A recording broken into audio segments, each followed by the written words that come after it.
자, 그런데 이 1905년이라는 해에는 우리나라가 정말 가슴 아픈 일이 많이 일어났잖아요.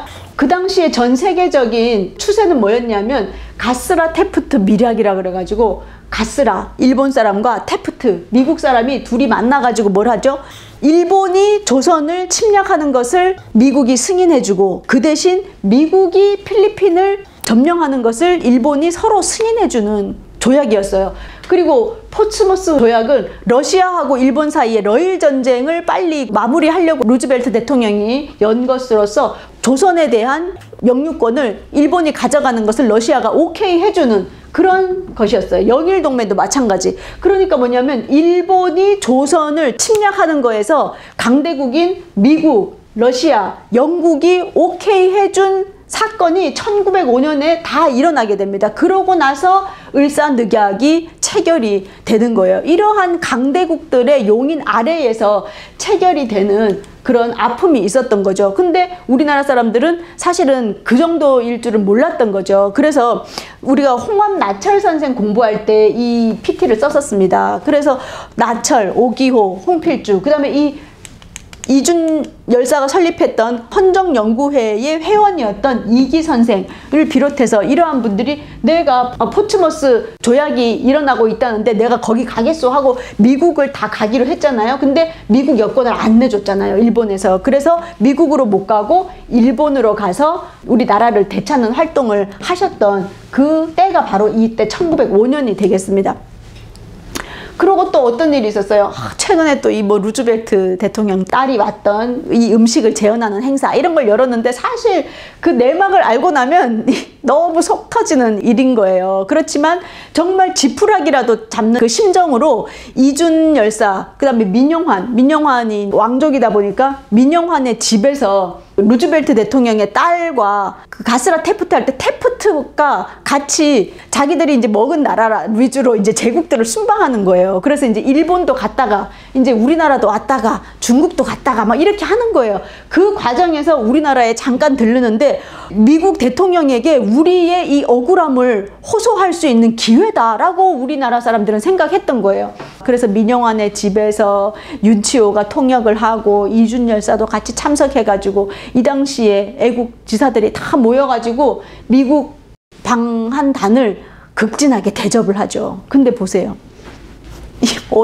어디로 코스를 잡았냐면 일부러 홍릉이 누가 묻혀 있는 곳이냐면 명성황후가 모셔져 있는 곳이에요. 그래서 이쪽으로 자연스럽게 가면서 일본이 그 낭인들이 왕궁에 와서 우리의 여왕을 이렇게 잔인하게 살해했다, 그 이야기를 하면서 일본의 만행과 우리나라의 억울함을 호소하려고 했는데, 가자마자 이거 봐봐, 이거 이 능에 이런 거에다가 올라타면 돼요, 안 돼요?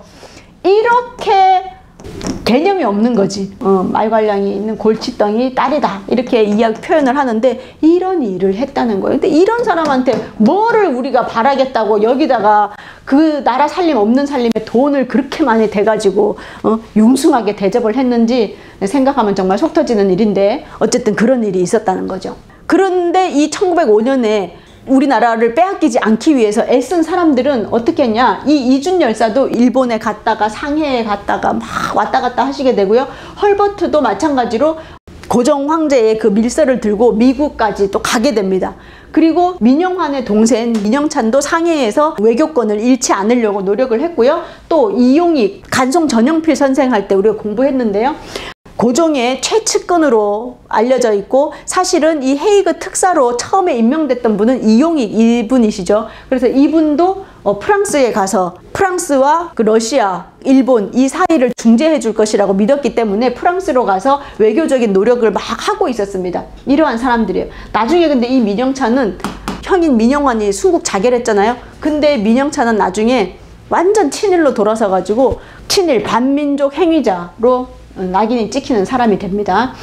어쨌든 이러한 노력에도 불구하고 을사늑약이 11월에 체결이 되죠. 그래서 을사늑약의 이 울분을 이기지 못해서 전참판 홍만식을 시작으로 민영환, 조병세, 이명재 이러한 분들이 자결순국, 그 외에도 70여 명이나 되는 많은 우리나라의 지도자들이 이 치욕을 감당할 수 없다라고 해서 자살을 하시게 되는 거죠. 바로 민용환 선생이 되겠습니다. 충정공 민용환 선생. 돌아가시기 전에 이 명함에다가 유서를 급하게 쓰시고 자살을 하셨는데요. 뜻과 기계를 굳게 하고 학문에 힘쓰고 마음으로 단결하고 힘을 다 같이 합쳐서 자주 독립을 반드시 회복하자라는 말씀을 남기고 돌아가셨죠. 그래서 민용환 선생이 자결하고 그 밑에 피가 흘러가지고 거기에서 붉은 대나무가 솟았다라고 하는 그런 이야기가 있을 만큼 충정공으로 알려져 있습니다. 그리고 이러한 자결순국 외에도 많은 우리 일반 백성들도 유기 전에 상점들이 다 문을 닫는 철시 투쟁을 한다든지 학생들도 동맹 휴업을 한다든지 그 다음에 아까 홍합나철 선생을 위시해가지고 을사오적 암살단을 만들어가지고 암살을 거행하지만 다 실패해버리죠. 그런 일들. 그리고 이렇게 소극적인 투쟁을 해서는 안 된다라고 해서 전국에 있는 선비들이 들고 일어나는 무장항쟁을 하게 되죠. 의병들이 일어나게 되는 것입니다. 이준열사는 이제 을사늑약 체결되죠. 가장 가까웠던 민용환 선생이 자결순국하죠. 이러면서 모든 의욕을 잃고 이제 망연자실 하고 있었어요. 그때 이 이준열사를 일으킨 사람의 전덕기 목사다라고 이 책에선 되어 있습니다. 전덕기 목사는 그 당시에 상동교회를 이끌고 있었잖아요. 그때 전국 여기는 윗청년회라고 되어 있는데 우리가 지난 시간에 백범일지 했잖아요. 거기는 에버트 청년회 해가지고 김구 선생님이 진남포 대표로 여기에 참석하러 오세요. 이때 다 만나 이준열사도. 그래서 전국 애비 청년회를 전덕기 목사가 소집을 하니까 진남포에 있던 김구 선생, 그 다음에 상동교회 사람도 아니야. 주시경은 정동교회 다니고 있었는데 상동교회 이렇게 여기 오시게 되고요.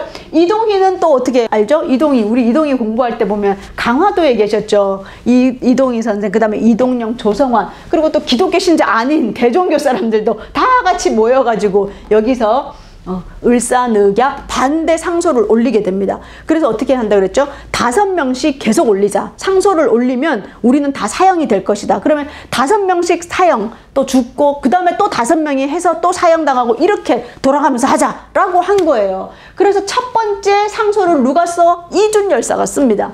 그리고 최재학이 대표를 맡고 그 다음에 이시영 선생하고 이제 나머지 둘, 이렇게 5명이 목숨을 내놓는 거죠. 그 처음에 했는데 안 죽여. 고종이 안 죽이죠. 그래갖고 그렇게 계속적인 을사늑약 반대 상소를 올리게 됩니다. 그런데 나중에 이 일제에서 놀래가지고 이런 활동을 계속 이어가다 보니까 상동청년회를 해산을 시키게 되는 거죠. 상동청년회는 해산이 됐지만 1906년에 이 이준열사가 드디어 국민교육회의 회장을 맡으면서 본격적으로 활동을 하시는데 주로 어떤 활동을 하시냐? 교육 활동을 하셔요. 한글로 된 교과서도 편찬을 하시고요. 원래 이 국민교육회는 그 연동교회의 산하에서 출발을 했던 거잖아요. 근데 이준열사가 이런 애국 활동을 하면서 비기독교 회원이 증가하게 돼요. 그래서 국민교육회가 더 발전을 하게 되는데 이런 교육이 중요한데 우리가 선생이 없다라고 해서 국민사범학교라는 것을 설립하게 됩니다. 그런데 이 사범학교는 주로 국립이잖아요. 근데 이때는 나라에서 이거 할 여력이 없어. 그래서 사립 국민사범학교를 설립을 하세요.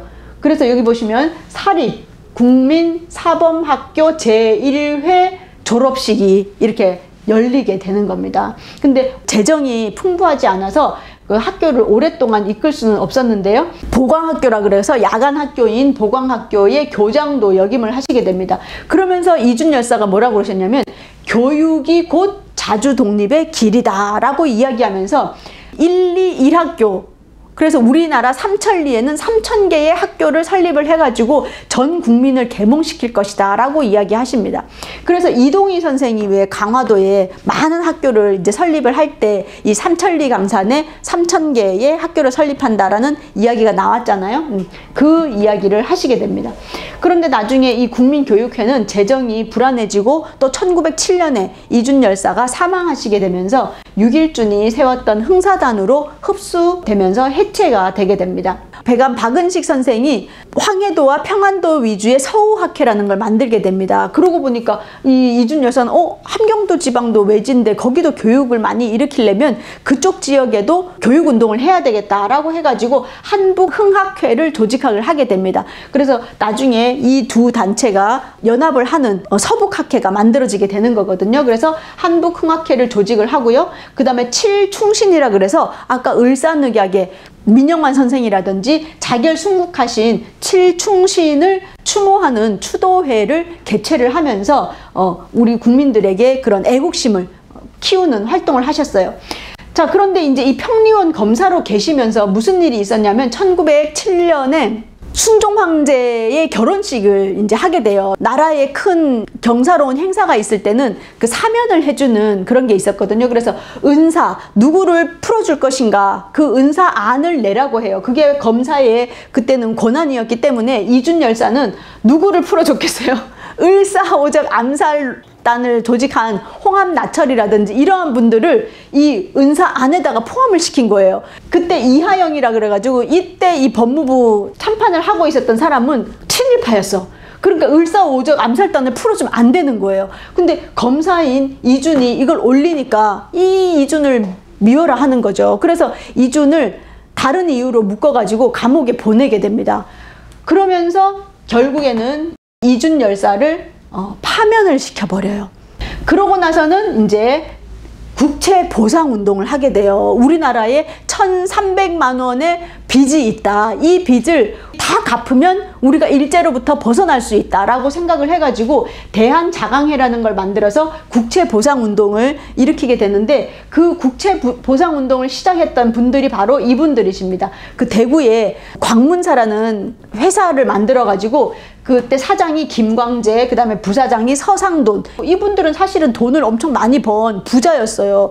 그러면 뭐 하면 돼요? 그냥 일본이 시키는 대로 해가지고 자신의 재산을 더 늘릴 수 있었는데 이분들은 나라의 빚을 갚기 위해서 내 전 재산을 바치고 그 다음에 그 백성들을 계몽시켜가지고 다 같이 국채보상운동을 하려고 했던 거예요. 그래갖고 뭐예요? 첫 번째, 담배를 끊는다. 그래서 그 담배 살 돈을 모아가지고 하자. 부녀자들도 돈 모아서 하고, 우리가 이야기할 때 항상 그 1997년에 IMF 때 금 모으기 운동 했던 거, 그렇죠? 그런 거 아시죠? 그런 우리 국민들은 어려움에 나라가 봉착했다. 그러면 외면하지 않고 정치하는 사람들 좀 잘해봐 이러지 않고 뭐예요? 다 의병, 내가 내 나라 찾겠다고 일어나고 또 내가 우리나라의 빚을 갚겠다라고 하고 그렇게 했던 사람들이 우리 대한민국 국민이라는 거예요. 그래서 우리의 DNA 속에는 주인의식과 함께 이러한 위기를 나 스스로, 나 하나하나가 극복하겠다라는 그런 마음이 있다는 것을 알 수가 있습니다. 그래서 지금 코로나 이 위기에서도 다른 나라들은 어떻게 좀 백신 좀 빨리 나오게 해봐. 나라에서 돈 좀 줘. 우리 먹고 살게. 이렇게 하고 있는데 우리는 뭐예요? 다 전 세계에서 제일 마스크도 잘 쓰고 이러한 방역 지침에 따르는 그런 민족이 될 수 있었던 것은 선열들의 정신을 우리가 가지고 있다는 것을 알 수가 있을 것입니다.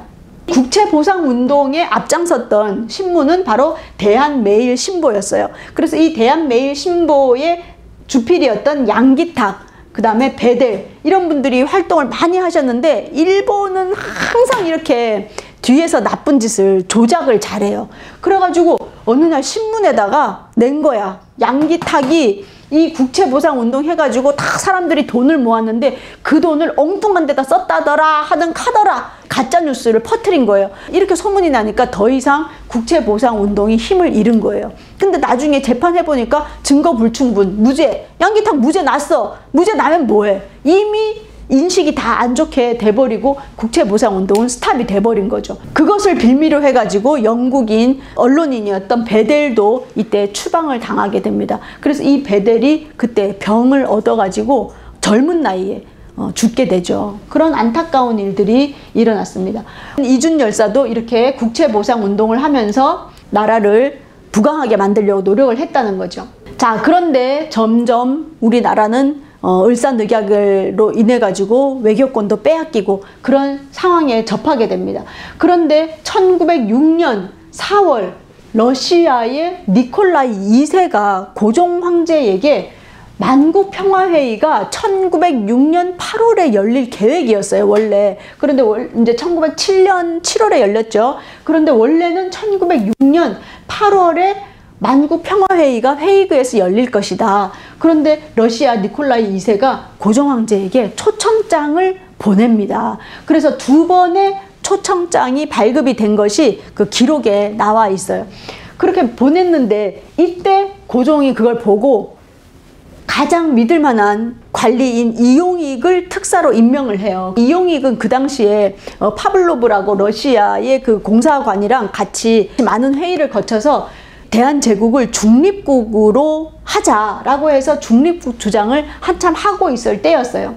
이제 이용익이 프랑스로 건너가려고 이제 배를 타고 간 거예요. 막 파도가 일어가지고 산둥성에 잘못 정착을 한 거예요. 일본에 이 고종이 이용익을 보내가지고 프랑스로 보내려고 했다라는 게 알려지게 돼요. 그래서 그 외교관으로서의 자격을 억지로 없애라 이렇게 일본이 하도 이렇게 하니까 고종이 어쩔 수 없이 이용익을 외교관의 자격을 박탈을 해버린 상태에서 이용익은 프랑스로 가게 됩니다. 그래서 프랑스에 갔는데 효용이 없는 거예요. 그 공식적인 인정을 못 받는 사람, 그냥 개인, 한 일개인의 자격으로 가게 된 거예요. 그래서 여기에서 있을 수만 없어가지고 러시아로 갑니다. 러시아 페테르부르크로 가게 되고요. 그 당시에 공사관이었던 이범진을 만나게 돼요. 이범진과 그의 아들 이휘종을 만나서 전국에 대해서 많이 논의를 하고요. 다시 상해로 왔다가 어디로 가느냐? 블라디보스톡으로 가서 이상설을 기다리게 되는 겁니다. 그래서 처음에는 이용익을 특사로 보내려고 했었다. 그런데 1907년 2월에 이 이용익이 사망을 하게 됩니다.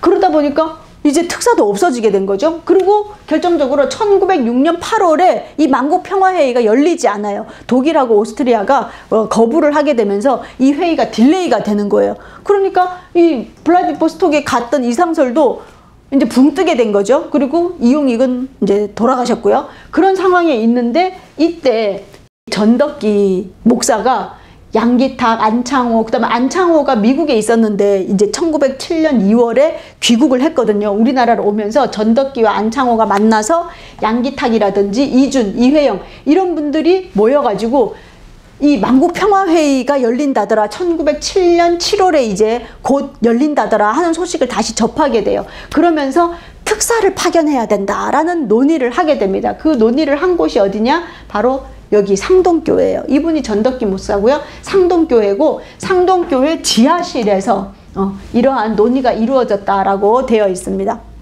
그래서 고종 황제에게 이걸 건의하고 특사 파견을 어느 사람을 특사를 파견할 것인지를 알아봐야 되겠다라고 했는데 그 당시에 뭐가 있었냐면 궁금령이 있었어요. 궁궐에 못 들어가. 궁궐에 들어가려면 몸수색 다 해야 되고 무슨 이유 때문에 들어가는지를 다 밝혀야 돼. 그러니까 고종을 고립시켜 버리는 거였어요. 그랬는데 이때 이준이 기존에 그 김병시의 문화생으로 같이 있을 때 알고 있었던 이도재라든지 서정순이라든지 이러한 궁궐을 지키는 사람들과 연락을 하고 전덕기의 친인척인 김상궁을 알고 있었어요. 헐버트 또 그 외에 임금 옆에 가장 같이 붙어있는 그런 사람들의 도움으로 인해 가지고 고종 황제와 이준 열사가 만날 수 있게 된 거예요. 그래서 특사 파견을 이제 주장을 하게 되면서 고종 황제가 이준에게 돈유문, 위임장, 친서 이런 거를 주게 되는데요. 그 돈유문을 제가 읽어봤더니 돈유문을 읽어보니까 이준 열사가 왜 그 자기를 순국하셨는지가 조금 느껴지는 게 뭐냐면 돈유문이라는 건 뭐냐면 이렇게 그 신하에게 이러한 일을 그 잘 해라라는 그런 글이거든요. 거기 보면 우리나라가 지금 이 지경에 와서 너무 안타깝다. 그런데 내가 믿을 만한 사람을 그 특사로 보내니 당신들이 이 일을 잘 해내라. 그러면서 우리 종묘 사직을 이거 아시죠? 우리나라의 종묘와 사직을 평안케 하고 또 우리 민국을 구제케 하는 것이 이 일거에 있다. 이 일을 자네들이 성사시켜야지, 특사들이 성사시켜야지만 된다라는 이 말을 거기다 써놨어요. 그러니까 얼마나 부담이 됐을까. 우리 이 특사 3명에게 이러한 그 무거운 일이 주어졌다라고 생각하니까 얼마나 그 마음이 무거웠을까. 그리고 또 그것이 좌절됐잖아요. 헤이그 가서 이것이 좌절되었기 때문에 사직을 보존할 수 없고 우리 백성들을 구제할 수 없게 되었다라는 그 절망감에 자결순국하지 않으셨을까 하는 그런 마음이 들었습니다. 역사 이야기할 때 항상 나오는 이 위임장이에요. 이준열사 묘역에도 그 석판으로 되어가지고 이제 부착이 되어 있거든요.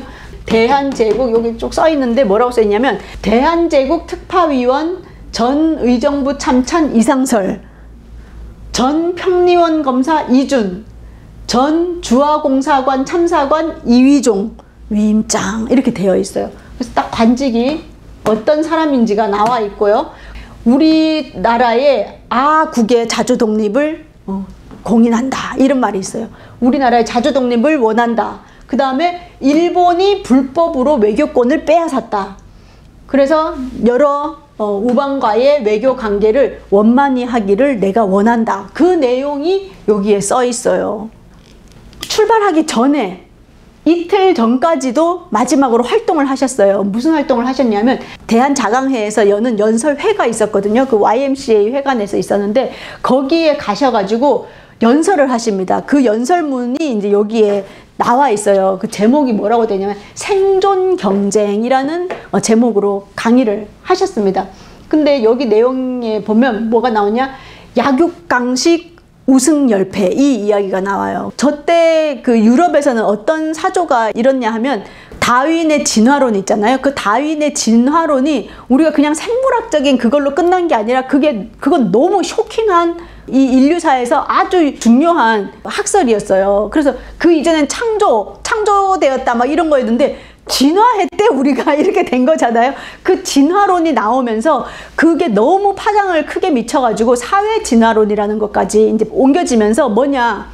이 어차피 약육 강식하면서 서로 먹고 먹히고 그 다음에 힘센 놈이 이기고 힘 약한 놈은 패하게 돼 있는 게 이게 자연의 이치다 하는 설이 사회적으로까지 이렇게 미친 거예요. 그러면서 뭐냐면 이거를 그 제국주의자들이 도용을 한 거예요. 그래서 야 의리 이런 거 어디 있어? 불쌍하고 그런 게 어디 있어? 그냥 힘 세면 이기게 돼 있고 힘 없으면 죽는 게 자연의 이치로 당연한 거야 라고 합리화시킨 이론이 된 거예요. 그래서 이러한 이론들을 아주 많이 그 당시에 이제 사조가 일어났습니다. 그러니까 사실 우리 동양에서는 이런 거 없잖아. 우리는 의를 숭상하고 막 이런 거 있잖아. 충효 막 이런 거 대의명분 이런 거를 했었는데 이런 철학도 없는 것들이 와가지고 우리를 이길 수 있어 이렇게 했는데 우리를 이긴 거잖아. 그러니까 여기에서 오는 그 괴리들을 이런 서양 철학을 이제 보면서 아 이런 게 있구나 그러면서 이제 부국강병해야 된다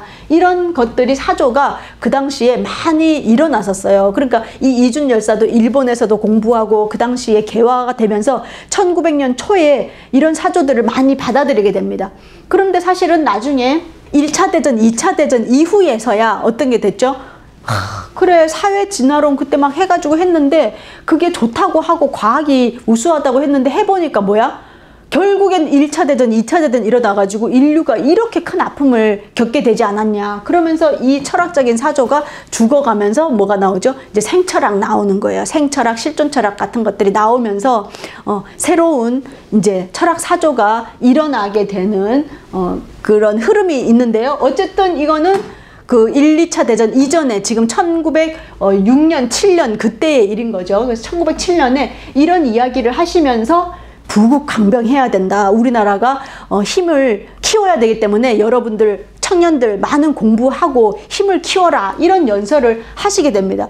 그러면서 뭐라고 얘기했느냐. 우리가 이거 보세요. 이거는 뭐냐면 제가 찍어온 건데요. 그 수유리 이준열사 그 묘역에 올라가다 보면 양쪽에 이준열사 어록들이 쫙 있습니다. 그 중에 우리 가슴을 정말 뛰게 하는 글들인데요. 땅이 크고 사람이 많은 나라가 큰 나라가 아니고 위대한 인물이 많은 나라가 위대한 나라가 되는 것이다 라는 말씀을 하셨어요. 그래서 우리가 항상 여기 답사 가면 이야기하잖아요. 우리나라는 땅이 크다 작다 작다. 1000피스짜리 3개지도 맞춰봐라. 우리나라는 한 피스 안에 다 들어간다. 그것도 어떻게 됐대? 남과 북이 갈라져 있다. 이렇게 작은 나라지만 우리나라가 지금 뭐예요? G7 안에 들잖아요. 그럴 수 있었던 것은 땅덩이가 큰 게 큰 나라가 아니라 위대한 인물이 나와야 된다. 그래서 여러분들이, 자라나는 여러분들이 이러한 위대한 인물이 되어야 되고, 어머니들, 학부 형님들이 이러한 위대한 인물을 키우셔야 됩니다. 이런 해설을 여기서 이제 우리가 하잖아요. 그 말씀을 이때 하시게 됩니다. 이 뒤에 청년들과 문답하는 내용이 나오는데 정말 가슴 뛰는 내용들이 많이 있어요. 그러면서 이분이 무슨 얘기를 하시냐? 생을 이야기하시고요. 의를 얘기하세요. 좀 중요하다. 그렇지만 구차한 목숨보다 의로운 죽음을 택한다. 이런 말씀을 하세요. 그리고 충을 이야기합니다. 충은 뭐냐? 마음의 중심이다. 이런 이야기를 하십니다. 마음의 중심이다. 그리고 백성들을 사랑하는 마음이 있어야 된다. 사랑의 마음으로 나라를 다스려야 된다. 그리고 마지막에 도를 얘기하세요. 이 모든 것은 도로서 이루어진다라고 이야기하시는데요. 이 도를 설명하시면서 천하는 한 사람의 천하가 아니다. 천하의 천하다. 이 이야기를 하십니다. 그러면서 천하의 리를, 이게 이익이잖아요. 천하의 리를 같이 하는 자는 천하를 얻게 될 것이고, 천하의 리를 내 마음대로 하는 자는 천하를 잃을 것이다. 이게 뭐예요? 천하의 이로움을 나 혼자만 하면 망한다 이 말이에요. 천하의 이로움을 천하가 다 같이 해야 된다. 느낌이 오시지 않아요? 그래서 제가 이거 우리 철학인데? 하고 봤더니 그 다음 대목에 뭐가 나오냐? 생생불기하여 인류를 홍익케 하는 것이 인류 천하의 최상도이다라고 말씀하셨어요. 보세요. 홍익이 여기에서 이준열사가 말씀하셨더라고요. 그러면서 이 천하 홍익의 도는 단군 성조께서 우리 동방의 시조로 군림하시던 반만년 전에 외치신 대도이다. 이런 말씀을 하십니다. 제가 제일 좋아하는 말이죠. 우리가 하고 또 하고 또 하면 아니 될 일이 없을 줄로 확신합니다. 하는 말이 여기에서 나옵니다. 바로 이거죠, 이거. 인가 처음에 여기 답사가가지고 이 글이 잘 안 읽혀져가지고 이게 뭔 말이지 했었어. 뭐냐? 인간이 하고 하는 일은 하고 또 하여야 한다. 하고 또 하다가 후인이 다시 하고 하여야 한다. 뭐예요? 한 번 해서 되는 게 아니고 뭐예요? 하고 또 해야 된대. 계속 지속해야 된다는 거예요. 우리가 백범 김구 선생, 백범일지 공부할 때도 백범 김구 선생이 뭐라 그랬어요? 그 스승 고능선 선생이 결단하고 실행을 하고 그걸 뭐 해야 된다? 계속 해야 된다라고 했는데 이준열사도 마찬가지예요. 심지어 뭐라고 됐어요? 또 하다가 나 죽고 나면 뭐야? 후인이 다음 세대가 다시 하고 또 해야 된다라는 말씀을 하셨다는 것을 알 수가 있습니다. 해익으로 떠나시면서 부인인 이일정 여사에게 짤막한 글을 하나 주셨는데 그게 바로 한국혼 부활론이라는 글입니다. 역시 역사를 알아야 된다. 그래서 이준열사는 뭐라고 얘기하셨냐면 우리나라에는 정말 위대한 인물이 많다. 그러시면서 이제 을지문덕 이야기도 하시고요. 을지문덕, 그 다음에 또 양만춘, 또 김유신 장군이라든지 또 강감찬, 대조영, 이순신 이런 장군들의 이야기를 쭉 다 하셨어요. 그래서 우리가 그 이전에 뭐 박은식 선생이나 신채호 선생을 이야기할 때 이야기했던 그 내용들이 여기에 쫙 다 들어있어요. 외국에서 또 공부를 또 하셨기 때문에 뭐 이탈리아의 예를도 들기도 하고요. 그 다음에 다른 나라의 외국의 사례들도 들어가면서 그 나라들이 부강하게 된 것은 정신이 있었기 때문이다. 그러면서 우리에게도 사람이 허수아비 이야기를 하세요. 허수아비가 어떻게 의지를 불태울 수 있겠느냐. 혼이라는 것이 우리 사람에게는 있기 때문에 우리가 인간으로서 이렇게 영위할 수 있다라는 이야기를 하시면서 우리 국민들에게 철학을, 혼을 가진 사람이 되자라고 역설을 하시는 내용이 있거든요. 그래서 결론적으로 한국 혼이란 것은 무엇이냐라고 쓰셨는데 그게 이렇게 또 그 길에 어록비가 서 있습니다. 이준열사가 도를 이야기하셨다 그랬잖아요. 이게 바로 그 이야기예요. 사람이 죽는다는 것은 무엇을 죽는다 하며 사람이 산다는 것은 무엇을 산다 하는가? 죽어도 죽지 아니함이 있고 살아도 살지 아니함이 있다. 왜? 그릇 살면, 잘못되게 살면 죽음만 갖지 못하고 잘 죽으면 도리어 영생한다. 살고 죽는 것이 다 나에게 있나니 모름지기 죽고 삶을 힘써 알지어다. 뭐예요? 살아도 인간 같지 않게 살면 그건 죽은 것만 못하다 이 말이에요. 그리고 죽어도 내 육신은 죽지만 의로운 죽음은 영원히 사는 것과 같다. 이 말씀을 하시면서 어떻게 살아야 하는지를 이야기해 놓으신 거예요. 제가 이거 보면서 그때 이런 공부하기 전이었는데 완전 도인의 얘기네. 제가 이렇게 했던 부분이거든요. 이런 철학적인 분이셨다는 것을 알 수가 있습니다. 부인하고 아들을 앉혀놓고는 내가 부산에 볼 일이 있어서 간다라고 말씀하시면서 가족들을 눈에 담고 그 책을 한국혼 부활론이라는 책을 건네주고 떠나시게 되는 거죠. 그래서 서울에서 4월 22일 날 부산으로 가시게 됩니다. 부산으로 가셨다가 여기 부산에서 이제 시모노세키 잠깐 들려서 블라디보스톡에 5월 9일 날 도착하세요. 그래서 블라디보스톡에 가시는 이유는 이 블라디보스톡에는 우리가 최재형이라든지 이런 거 공부하면서 알았지만 미리 우리나라 사람들이 많이 가서 여기서 경제적인 기반을 많이 쌓고 있었고 또 다양한 그 애국 운동이 일어나고 있었기 때문에 이쪽에 가서 많은 사람들의 후원을 받을 수가 있었어요. 그리고 또 이상설 선생도 여기에서 그 용정에 가셔가지고 서전서숙을 운영하고 계셨잖아요. 그래서 여기에 가서 이상설 선생과 합류를 하고 5월 21일 날 이제 열차에 시베리아 횡단 열차에 몸을 싣고 21일 날 출발해서 6월 4일에 러시아 수도 페테르부르크에 도착하세요. 그러니까 거의 보름 동안 계속 이제 이 기차를 타고 가시는 거죠.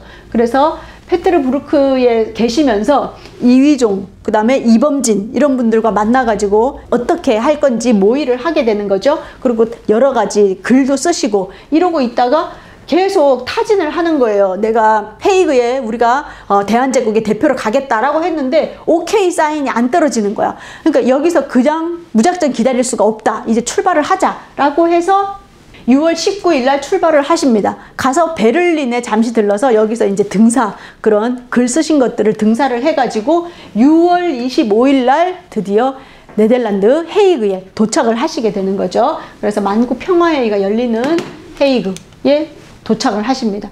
짐을 푸셨던 융 호텔. 근데 보세요. 호텔, 카페, 레스토랑이야. 그냥 허름한 그런 식사와 같이 그냥 되는 호텔에 이제 묵게 되십니다. 도착하자마자 제일 먼저 뭐 하셨어요? 태극기를 꺼내서 옥상에 달아서 내가 일국의 대표로 왔다라는 것을 알리고 이제 업무를 시작하셨죠. 그래서 제가 이건 2016년에 이준 열사 기념관, 그래서 이준 피스 뮤지엄으로 지금 되어 있는 그곳 앞에서 찍은 사진입니다. 국제회의에 이제 참석을 하려고 합니다. 그래서 제일 처음에 누굴 만나냐? 네덜란드에서 열리는 평화회의의 의장이 누구냐면 러시아 사람 넬리도프 백작입니다. 이 사람을 만나러 가요. 아, 나는 그냥 여기 회의 그냥 의장일 뿐이고 여기는 네덜란드니까 네덜란드 외상을 내가 소개시켜 주겠다. 그 사람하고 얘기해봐라. 이렇게 하는 거예요. 그래서 이 사람은 이미 일본으로부터 연락을 받은 거죠. 그러면서 뭐라 그러냐? 포츠모스 조약에 의하면 을사늑약이 승인이 됐다. 그게 외교권이 대한제국은 가지고 있지 않기 때문에 여기 회의에 참석할 수 없다라고 해서 거절당합니다. 거절당했다고 그냥 가만히 계시지 않았죠. 그래서 그 회의 중에 여러 분과회의가 있었거든요. 그 중에서 평화와 관련된 분과회의를 하는 제1분과위원회 회의에 참석을 우리가 하겠다 그랬더니 우리 이 분과위원회 회의에서는 정치 얘기는 안 하는 데다 이런 이야기를 하면서 또 거절을 하는 거야. 그 또 참석을 못해. 일본이 각 국에다가 미리 한국은 외교권이 없다. 그렇기 때문에 여기에 대표성도 없고 참석할 수 없다라는 전문을 미리 다 보내가지고 온갖 방해를 다 하게 되는 겁니다. 헤이그 특사 세 분은 미국, 영국, 프랑스, 독일 그 외에 각 대표의 회의에 참석을 요구를 하게 되는데 다 실패를 하게 되는 거죠. 그런데 이 헤이그 특사에게 관심을 보인 것은 이런 각국 대표가 아니라 바로 언론인들이었어요. 국제 여론을 새롭게 할 수 있는 기회다라고 생각을 한 거예요. 그런데 이러한 일들은 사실은 헐버트가 미리 가서 많은 도움을 줄 수 있는 발판을 만들어 놨기 때문입니다. 그래서 헐버트가 스테드라고 하는 그 만국평화회의의 그 신문을 만드는 스테드를 미리 만나서 일본과 대한제국과의 관계를 다 미리 얘기해주고 대한제국에 이러한 많은 사람들이 노력하고 있는 것을 이야기를 했기 때문에 평화회의보에 헤이그 특사 3분의 기사를 그대로 원문 그대로 다 실어줬거든요. 그래서 성명서라든지 1인의 불법 행위가 적혀져 있는 책을 영어랑 프랑스어로 번역을 해가지고 그거를 각국 대표에게 보내고 이 평화회의보 전면에 걸쳐서 헤이그 특사 3명의 사진과 함께 실리게 됩니다. 그러고는 이제 런던 타임즈라든지 뉴욕 헤럴드라든지 이러한 데서 이 평화회의보를 보고 기사를 계속적으로 내주게 되는 거죠. 기자단의 국제협회에 참석을 해가지고 이휘종이 이때 프랑스어로 연설을 하게 되죠. 그래서 이휘종은 우리가 다음 주에 또 우리가 공부를 할 텐데요. 이휘종은 아버지인 이범진이 뭐 러시아 공사, 프랑스 공사, 미국 공사 그래서 다양한 언어를 구사할 수가 있었습니다. 그래서 한국의 호소라는 그 연설을 이제 하게 되는 거죠. 물론 여론은 많이 언론에는 실렸지만 실질적인 회의에 참석하지 못했고 모든 거절 이런 것을 받으면서 좌절을 했기 때문에 이준 열사는 그 음식을 끊었다 그러죠. 음식을 끊고 7월 14일 날 갑작스럽게 순국을 하시게 됩니다. 그래서 이 이준 열사의 사망설에 대해서 뭐 누구는 할복 자살이다, 누구는 병사했다, 막 이런 이야기가 있는데 이상설 일기 초에 이상설 선생이 쓴 일기에 보면 우분울읍하여 근심하며 분하게 여겨 기가 막힌 그런 상황이죠. 음식을 끊기에 이르렀고 그로 말미암아 병이 생겨 불행자정하였다 이렇게 되어 있습니다. 이준 열사의 그동안의 성정이라든지 이분의 성격이라든지 그런 걸 봤을 때 가장 가까이 있었던 민용환 선생의 자결 그 외에 많은 그 70여 명의 자결 순국하는 것도 보았고 또 상소 올릴 때도 목숨을 내놓고 했던 부분이라든지 이런 걸 보면 목숨을 내놓고 이 활동을 하신 건 맞아요. 그리고 고종 황제를 만났을 때 고종이 이 거사에 우리의 종묘와 사직이 달려있고 백성들의 안위가 달려있는 아주 중차대한 일이다 라고 해서 보냈는데 이게 다 실패했을 때의 그 상실감 그리고 그 외국에서의 그 대우 그런 모멸감 이러한 것들에 의해서 자결순국하셨다라는 것을 우리가 알 수가 있습니다. 7월 14일 날 돌아가셨고요. 그 다음에 7월 16일에 장례는 아주 짤막하게 이루어졌어요. 그래서 아이큰다우 공동묘지에 임시로 매장을 하고는 그 당시에 이상설이라든지 이휘종 이런 분들은 미국이라든지 이런 곳으로 가서 우리나라의 외교권이 부당하게 일본에 의해서 강제로 박탈당했다라는 것을 알리러 외교적인 활동을 계속 하고 계셨거든요. 그래서 정식적인 그 장례식을 제대로 열지는 못했어요. 그래서 나중에 미국을 거쳐서 다시 오셔서 9월 5일에 뉴에크 엔다운이라고 하는 묘소로 이장을 하시면서 그 비석에 이상설의 한문으로 쓰시고 그 다음에 이휘종이 영어로 이렇게 새긴 그 비석도 세우게 되고요. 그리고 이때 이준 열사가 우리나라 그 YMCA 기독교 청년의 대표였기 때문에 네덜란드 YMCA 청년 대표가 와가지고 같이 조사도 읊어주고 그 장례를 같이 했습니다. 그렇게 했는데 이분이 돌아가신 지 55년 만에야 1963년이 되어서야 우리나라에 이 유해가 봉안이 될 수가 있었습니다. 사실은 그 이일정 여사께서 이 순국하셨다는 소식을 듣고 나서 그 본처의 아들이었던 이용 그분하고 같이 아들과 이 러시아로 가서 이준 열사의 유해를 찾으려고 노력을 합니다. 그런데 그게 여의치 않아서 다시 돌아오셔가지고 한국에서 그냥 그분의 유예를 받지 못하고 1935년인가 돌아가시게 되거든요. 이일정 여사는 돌아가시게 되고, 이때 1963년에는 그 딸이었던 이종순 여사께서 이걸 맞이하게 되십니다. 그래서 서울 수유리 선열묘역에 지금은 안장되어 계십니다. 그래서 저희가 해마다 이준열사 묘역과 더불어서 여기 북한산 순례길에 많이 누워 계시는 우리 심산 김창숙 선생이라든지 뭐 가인 김병로 선생 이런 분들을 답사를 하는데, 올해는 열사의 그 묘소에 찾아가서는 좀 더 우리가 뜻깊게 뜨겁게 이분의 삶을 우리가 다시 한번 이야기해 볼 수 있을 것 같습니다. 제가 이 이준열사를 보면서 최근에 들어서 우리나라도 미국 대통령이 새로 뽑히고, 그쵸? 새로 뽑히고 미국과 중국 간의 그런 세력 다툼이 아주 격렬해질 것이다, 그런 이야기가 있고, 또 지금 코로나로 인해서 전 세계의 어떤 그 추세가 많이 변화하고 있습니다. 그래서 우리나라의 위상이 많이 올라가고 있는 상황이고, 그동안 우리가 믿었던 선진국이라고 하는 나라들이 혼란이 가중이 되면서 그 나라들 사이에 힘겨루기가 이루어지고 있는 상황 속에서 얼마나 외교가 중요한지, 이준열사 뿐만이 아니라 이 헤이그 특사를 통해서 우리가 어떤 외교를 펼쳐야 되고, 우리 국민들은 어떻게 나라를 강하게 만드는 데 동참해야 될지를 생각해 볼 수 있는 계기가 되었고요.